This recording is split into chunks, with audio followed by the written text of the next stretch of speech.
Yeah, that's interesting too. And your background is really interesting. When people realized that your family dynamic was pretty unique, could you give us a little bit insight into that? Yeah, it was a little unique. And so when we talk about momentary pleasure, I think my family knows a little bit about that.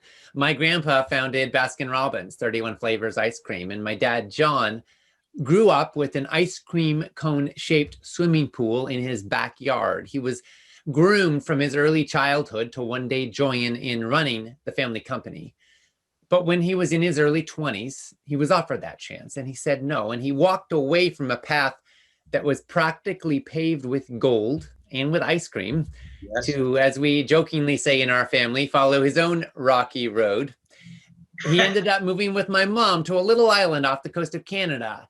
They built a one-room log cabin. They grew most of their own food. They practiced yoga and meditation for several hours a day, and they named their kid Ocean. And they almost named me Kale, by the way, way before Kale was cool. But we did eat a lot of kale and cabbage and carrots and other veggies from the garden. And as I got a little older, we moved to California, and my dad came out with a book called Diet for a New America, which ended up becoming this runaway bestseller. It inspired millions of people to look at their food choices as a chance to make a difference on the planet.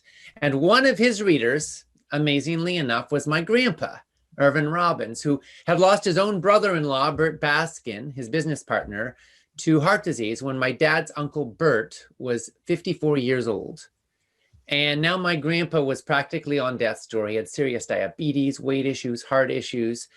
His doctors told him he didn't have long to live unless he made some big changes, and they give him a copy of a book to read. It's called Diet for a New America by his son, John Robbins. And amazingly enough, my grandpa read the book, he followed its advice, and he made big changes. He cut out sugar, he cut out processed foods, he cut way down on his meat consumption. He started eating a lot more whole plant foods. He gave up ice cream, for goodness sakes, and he got incredible results. He reversed his diabetes. He reversed his heart disease. He lost a bunch of weight. His golf game improved 7 strokes. So he was a happy camper. He lived another 19 more healthy years. So we really have seen in our family, as in the case of my dad's Uncle Bert and the path my grandpa was on, that when you eat the standard American diet, you're likely to get the standard American diseases. But we've also seen what can happen when we make a change. And so my passion is to share this story with as many people as possible and to really say that at the end of the day, 31 steps to health can bring you more pleasure, more satisfaction,